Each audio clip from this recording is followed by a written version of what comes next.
Hello, I'm James C634. Welcome back to the YouTube channel.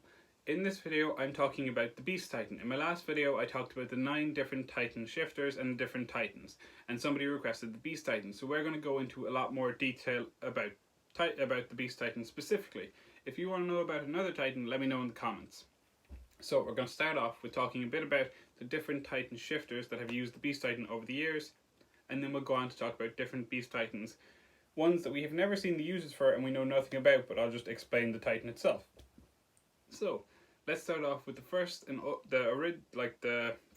oldest Beast Titan shifter that we know of, which is Tom Cadaver. Now, he is actually the man who transferred the Titan to Zeke Yeager. So, Tom didn't become a Titan shifter until much later on in his life, and when he did, he actually joined the Marleyan Warriors unit as a researcher, not as a soldier, which might sound a bit weird, but we're going to get into that. So we might as well start off with the first time we see Tom is when he bumps into Zeke Yeager in Zeke Yeager's memories, in a flashback of Zeke Yeager going to check out the airship. Now, it was after this moment, it was 12 years after this interaction that Tom actually became the Beast Titan. So in that time, we don't know exactly when, but we know that he was kind of fed up with the world. He took off his armband and he left Liberia, which is the area where the subjects of Ymir reside. He left this, he went and found a Marleyan girlfriend, and they settled down together. They got married, they had a kid. But when their child was still an infant, Tom's wife figured out that he was the subject of Ymir, and so was their child.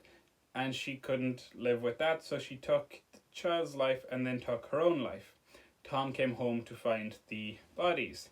Obviously, distraught with this, he wanted to end his life in a spectacular way, so then he joined the Marleyan Warriors unit, which is the unit for the Titan shifters, and he actually did this due to the fact that Titan shifters can only live for 13 years due to the curse of Ymir.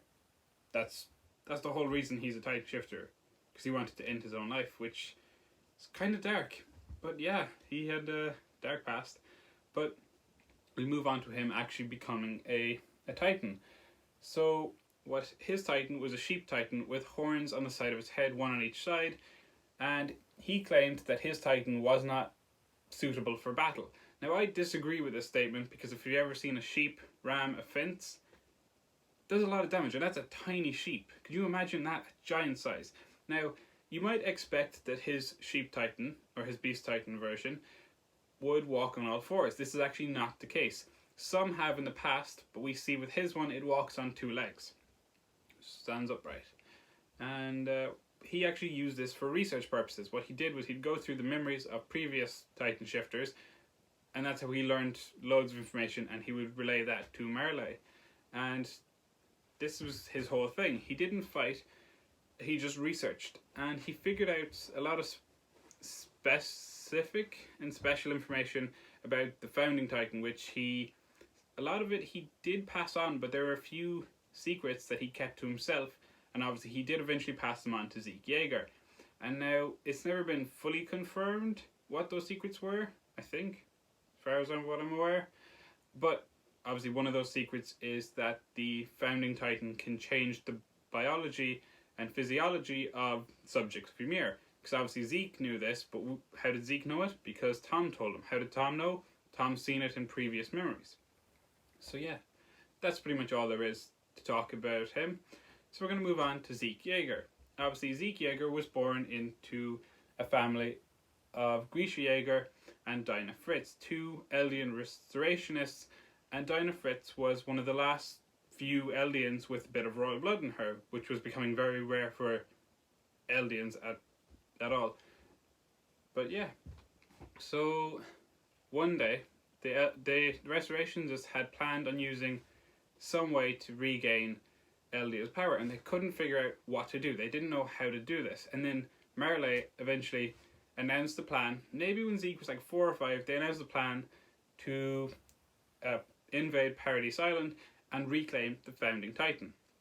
Now the restorationists seen this as, here's our chance. We can get that Titan back. We're going to make Zeke a Marleyan warrior. Now, he had absolutely no interest in this, And this is the moment where his childhood ended, because his parents focused on one thing and one thing alone, which was making him a warrior. He learned all about the true Eldian history, and he wasn't allowed to do anything else. Now, he had no interest in this, so during training, the general at the time, I can't think of his name, the general wasn't very happy with him and just sent him to do menial tasks like brushing the floors, mopping, anything you can think of, carrying boxes to one side of the room to the other, just busy work, because he wasn't really suited to be a Titan candidate according to, well, him, but that was due to his lack of interest. It was never his choice, and this took away his childhood.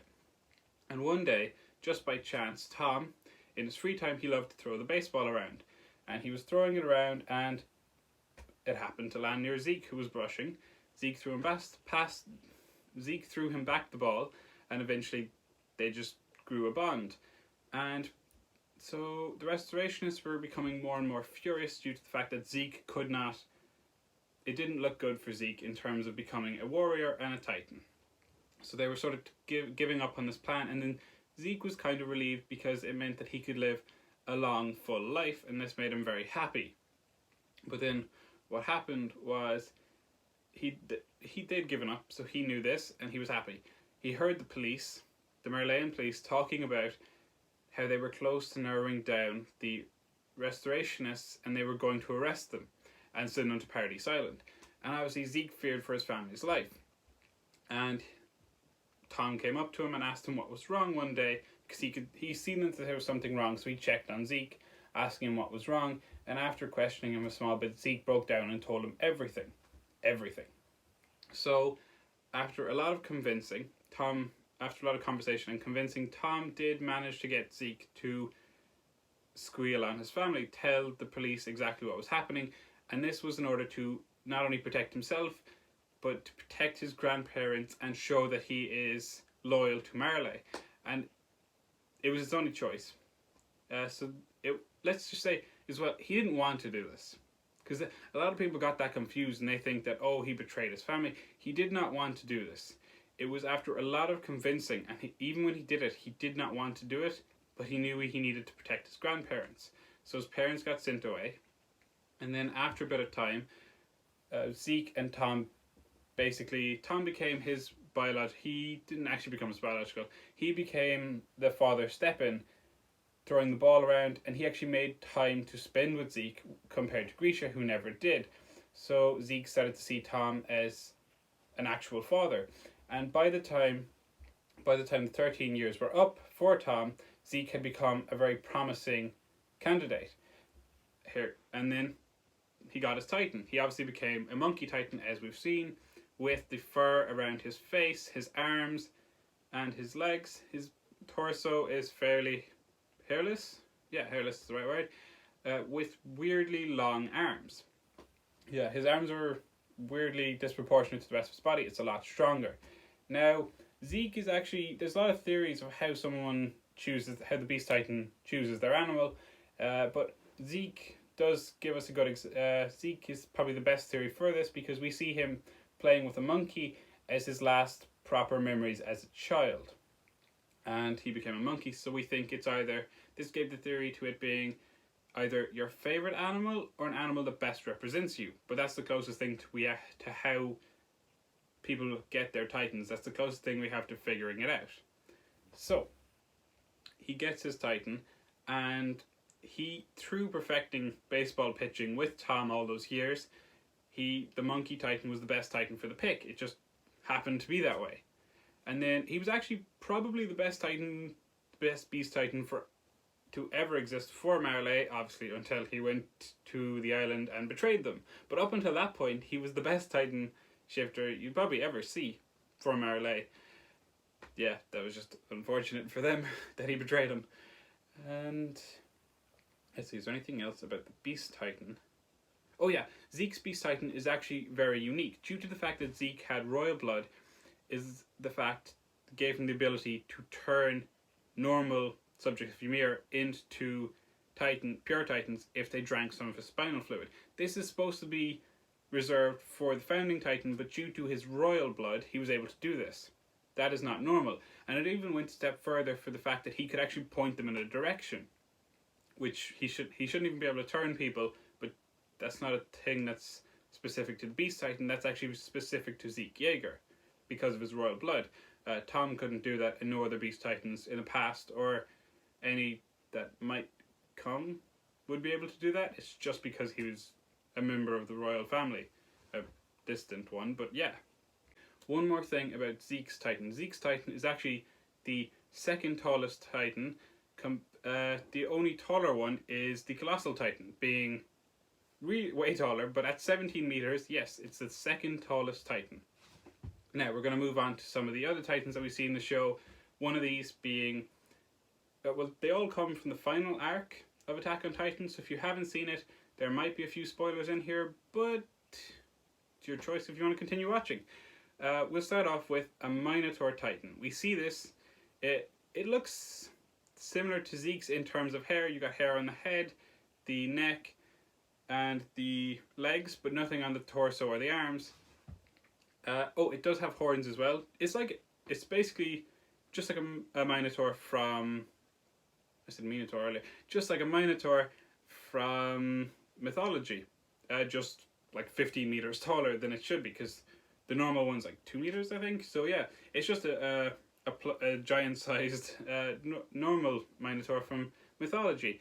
Next up, we have a Deer Titan. This is the first one we see that walks on all fours. Yeah, like I said, there are some that do. This is one of them. It's just a giant deer with. There's nothing human about this at all. It's a giant deer with antlers on its head, and the antlers can actually harden. The fact that it's on all fours is actually quite beneficial for it, because it gives it more running speed to charge into somebody with its hardened antlers, which can do a lot of damage. We actually see it can break through the armored Titan's armor doing this. Maybe I shouldn't have said that, but there we go. Another Titan we see is a Snake Titan. Now, the first time we see it's the first reptile version of the Beast Titan that we see. The first time we see it, we actually see that it's basically just a snake with abs, and we don't see its legs. We see it hanging from the roof down, so it could have had its bottom half of its body wrapped around the roof part, the bones of the Titan. That's not going to make sense if you don't know what I'm on about, but yeah. Another Titan that we see in the final arc is it's a Dog Titan. Pretty much just a giant dog, just like a deer. I was going to say reindeer. It's not a reindeer, it's a deer. Just like the deer, it's just a Dog Titan, and I think it's a greyhound, but I'm not entirely sure. Yeah, and we do see in the opening of season 2, we see a bunch of different animals that like a T-Rex, a rhino. There's a few animals, water animals in there. Now we don't know if these are ever actual versions of Titans, the Beast Titan. They could be, but we're not sure. But I would say a water or an aqua Titan, like a whale version of the Beast Titan, if that had been around for like 100 years or something, that would have done an absolute massive amount of damage, and any of Marley's enemies would be terrified of going in the water, and Marley would essentially own the waters. But we never see this, so we don't know if it's a thing. Those are pretty much all of the different versions of the Titans we see. Oh no, there's one more. We don't see it, but we do know because of Flock, I think. Falco? I don't know. The kid. We know because of him that there is a flying version of the Beast Titan from the past. Now we have no idea what time period this comes from, who it belongs to. We have no idea what kind of bird it is. It could be could it be I don't know if it goes back that far, because I don't really know how long Titan's been around for. I wouldn't say it would be a pterodactyl. It could be a seagull, a hawk, an owl. We have no idea, but we do know there's a flying version of the Titan. And actually, an honorable mention to Falco, or Flock, he is half Beast Titan. So his Jaw Titan is actually half Beast Titan. So the more you know. Yeah, if you want to see a video on any other Titans, very specific, let me know and I'll do another one like this. And let me know what you thought of this. Did you like it? Was there too much talking? Let me know. Okay, So I've just edited everything that you saw, and I'm jumping in to say I actually forgot two things.